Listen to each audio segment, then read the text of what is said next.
עוד מלבדו, מלוא כל הארץ כבודו.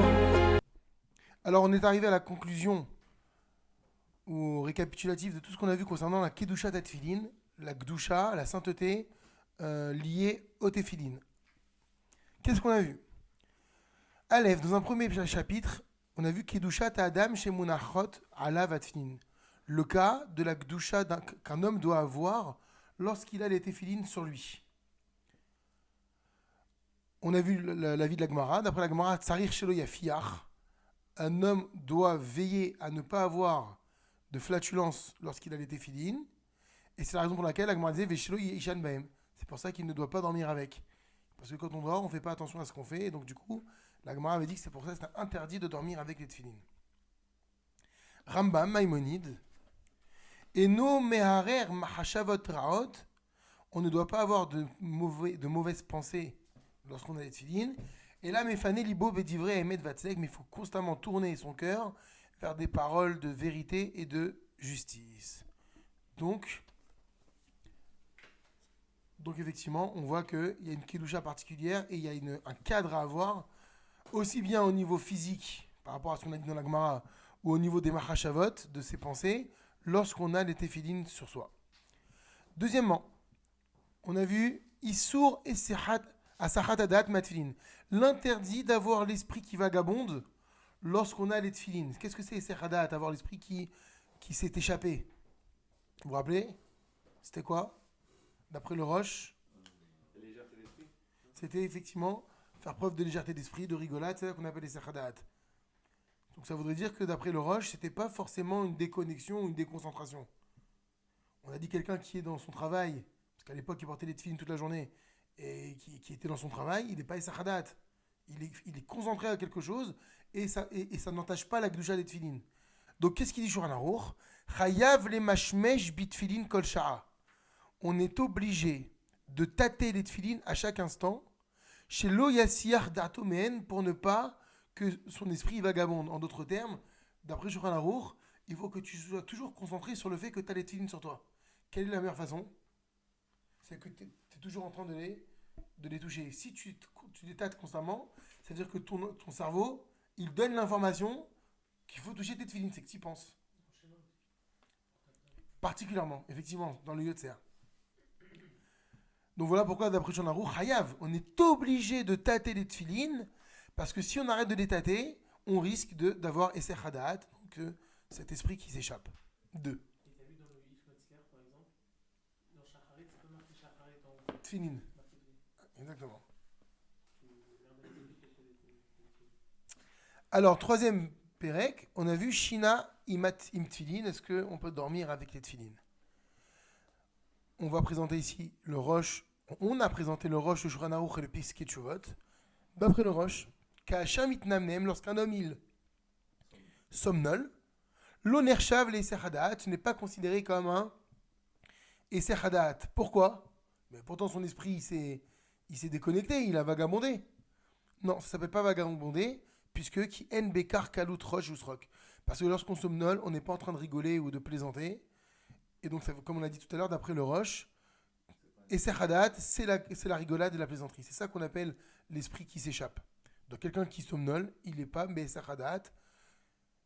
On a posé la question, est-ce qu'il faut le réveiller dans ce cas-là, le bonhomme qui dort, qui somnole? Qu'est-ce qu'on a dit?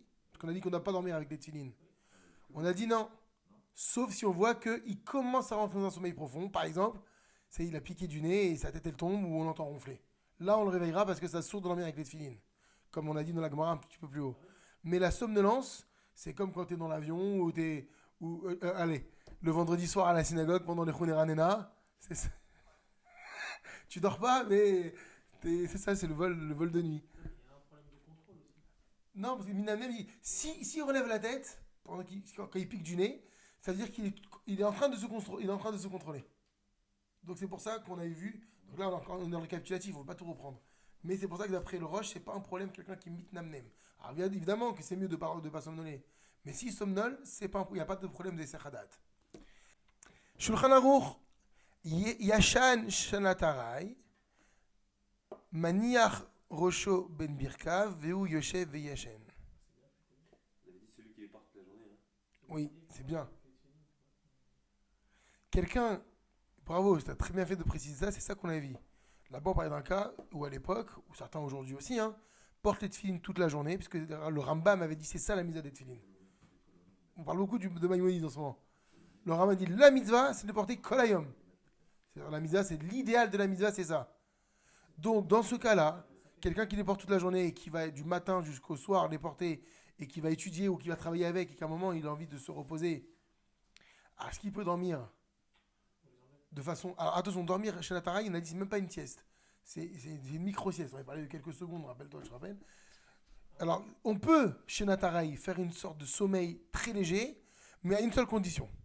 Il a dit sur Narour, Maniach Rosho Ben Birkav, il doit poser sa tête entre ses genoux, et dans ce cas-là, Vu Yoshev, il est assis et il dort.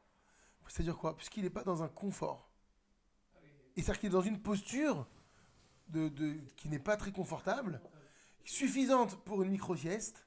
Donc, d'après le Shulchan Aruch, on peut sans problème dormir de cette manière-là, mais il faut que, physiquement parlant, tu puisses pas te plonger dans un véritable sommeil. C'est ça chez Nataraï. Et de quelle façon? En prenant cette posture. Puisque tu votes, les filles Amkoubalim, d'après les kabbalistes, Yesh Limana, il y a lieu d'éviter même, Mishina Bitfilin, Afilu Rigacha, de dormir avec les tefilin, ne serait-ce que même un instant. Donc une seconde, kabbalistiquement parlant, c'est un problème. On a passé également le Perek Dalet, Achila Ushtia im Tefilin, a-t-on le droit de manger et de boire avec les tefilin? Shulchan Aruch et Mishnah Berurah, on a vu. Shulchan Aruch dit la Seudat Keva Choletz Tefilin, lorsqu'il s'agit d'un vrai repas, un repas fixe, c'est-à-dire un repas où on va prendre du pain, on va s'asseoir, on va s'attabler. Alors on doit se défaire des tefilin. La Achila Taraï, concernant un repas, Araï, comme on avait dit, une collation. Voilà, Achila Taraï, c'est une collation, je mange un pain au chocolat, ça peut être notre cas lorsqu'on est au Beth Midrash par exemple. Alors, l'Achila Taraï, le Tsari de Cholzam, il n'est pas nécessaire de les enlever. Mishnah Berurah, les miches et manières tefilin rak bitfilav lo kolayom. Par contre, et cette précision était essentielle pour du Mishnah Berurah, celui qui met cette tefilin uniquement pour la tefila, mais pas pour la porter toute la journée, en lechol klal, il n'a pas le droit du tout de manger, que ce soit Shinat Keva évidemment et Shinat Arayal. Si c'est une collation, à plus forte raison que Shinat Keva, il ne peut pas le faire. Donc ça veut dire que. Donc qu'est-ce qu'il précise du Mishnah Berurah? Que quand le Shulchan Aruch permet de manger une collation, c'est pour celui qui les porte toute la journée. Donc en gros, nous aujourd'hui, pour ceux qui ont une vie entre guillemets normale, ils vont partir au travail ou qui reviennent, et qui ne les portent donc que pour la tefila, on n'a pas le droit à s'asseoir. On ne mange pas avec les tefilin. Et en 5e chapitre, on a vu Kedushat Tefilin Atman, maintenant la Kedushat des tefilin eux-mêmes. Là, c'était par rapport à l'homme, par rapport à ce qu'il peut faire, à dormir, à manger, à boire. Maintenant, les tefilin eux-mêmes, quel est leur niveau de Kedusha? Alors, on a vu le Shulchan Aruch qui a dit Asur litlot tefilin, il est interdit de faire pendre les tefilin, ben bebatim, que ce soit par le boîtier, c'est-à-dire le cube, des tefilin, pas par la boîte, par le cube, ben birtzot, ou que ce soit par les lanières. Aval, moutard, ditlotan, bekisan, mais il sera permis de les faire pendre par leur pochette. De quoi on parle là-bas? On peut parler de plusieurs choses. D'abord, on parle d'un cas où, effectivement, soit il avait un porte-manteau, et on avait dit qu'à une certaine époque, les tefilin étaient quasiment comparés à un vêtement, parce qu'on les portait tout le temps. Et on pouvait être amené à faire quoi? J'accroche mon manteau, je fais pendre mes tefilin pareil. Alors, Shulchan Aruch il dit sourd de les pendre aussi bien par les lanières, c'est-à-dire que c'est le boîtier, c'est le cube qui va pendre, ou le contraire, je mets le cube en haut et je laisse pendre les lanières. Shulchan Aruch il dit il n'y a aucune différence. Bien que dans la Gemara, on a vu qu'il y aurait pu y avoir des différences d'après certains avis. Shulchan Aruch a tranché que non. Pareil, alors ça on l'a pas vu, mais c'est dans la Lacha, que quand on met les tefilin, il faut veiller également à faire attention à ça. Quand je parle des tefilin de la tête, tu mets tes tefilin, le réflexe c'est de prendre par le nœud, c'est pour certains, et de les poser. Il faut faire attention de les prendre comme ça, et de les mettre. C'est-à-dire avec chaque main tu tiens et le nœud, pour ne pas rentrer dans ce problème. Et quand tu les plies, mettre le nœud en haut et pas en dessous du boîtier. Ah oui, ça on verra, sur le khalitsa c'est pas très grave. Et ensuite, autre moyen possible, c'est on ne peut pas laisser pendre les tefilin sur son cou. Sûr? Son cou. Ah ouais. Certaines partie là, une partie là. Si tu t'investis d'une mitzvah de mettre des tefilines aux gens, il faut réfléchir à quelle posture on va avoir les tefilines sur toi. Pas parce que tu les mets aux gens que tu peux les laisser pendouiller. On voit, c'est assourd. Assourd l'itlot tefilines. Aussi bien ben bebatin du Shulchan Aruch que dans les ritsuot, que ce soit les lanières qui pendent.